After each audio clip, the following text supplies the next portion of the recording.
Hi, I'm State Senator Joe Markley from Southington, standing outside of the Senate chamber where, in fact, we are in session today.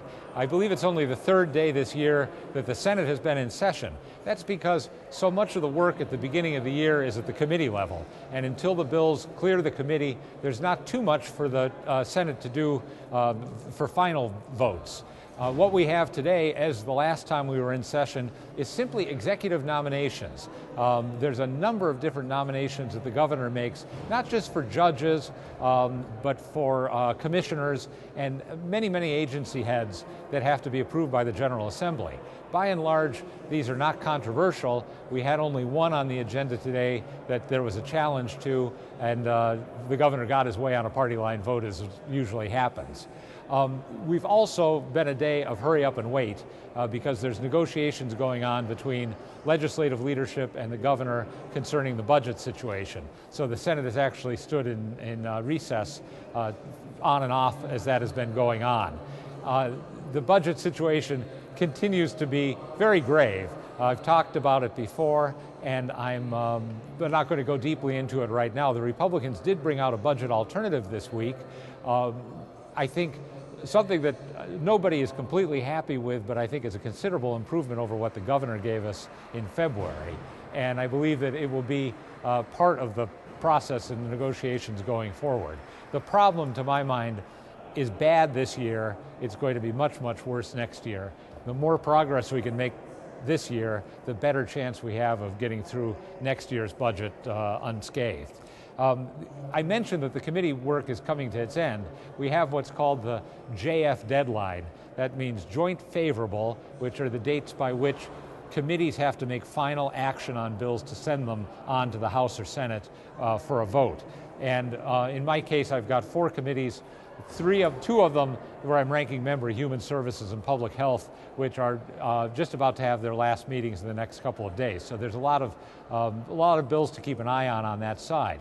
2 that have come up, one that came up in Human Services yesterday was very interesting to me. Many bills pass Human Services and the Public Health Committee unanimously because there's general agreement that it's the right thing to do to have the agencies function properly. But one came out of Human Services yesterday called the Walmart bill, which would propose that employers of more than 500 people in the state, but including franchises, that pay less than $15 an hour would have to pay a $1 an hour fee to the state government for their failure to pay a higher wage.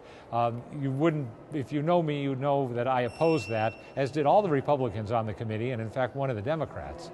And you know, the reason is, let's say I wish life were so simple that all we had to do was pass a law to make everybody prosperous in the state.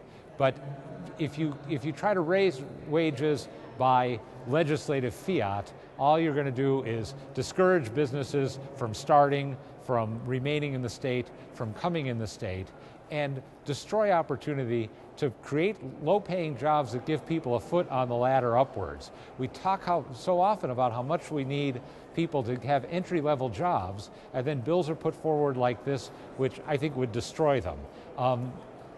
It's a matter of philosophy. I think we all want the same things. We want people to have good jobs that enable them to sustain their families, educate their kids, all of that, to have security. But I really believe the way we do that, the only way to do it, is to have a vibrant economy where the drive for looking for employees is what drives wages up. I don't think you can get around that economic law by passing something that's on the statutes.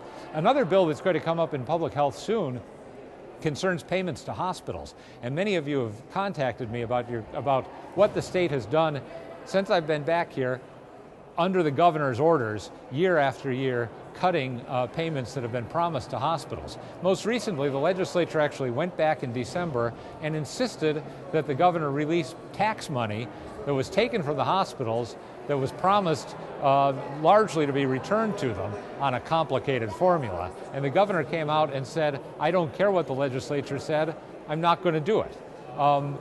The Public Health Committee will soon pass a bill which says, I correct myself, the Human Services Committee will shortly pass a bill that says if the governor doesn't return the tax money, we're not going to collect the tax from the hospital.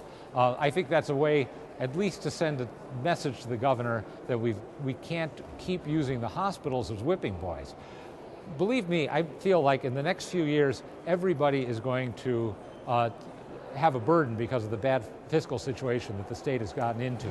But it really hasn't been fair to pick out one service, and one very essential service, and one major employer in the state, and try to get all of our state revenue out of that one source. So I'm glad to see something that both Republicans and Democrats are supporting, to let the governor know that this hostile attitude towards the hospitals has to end.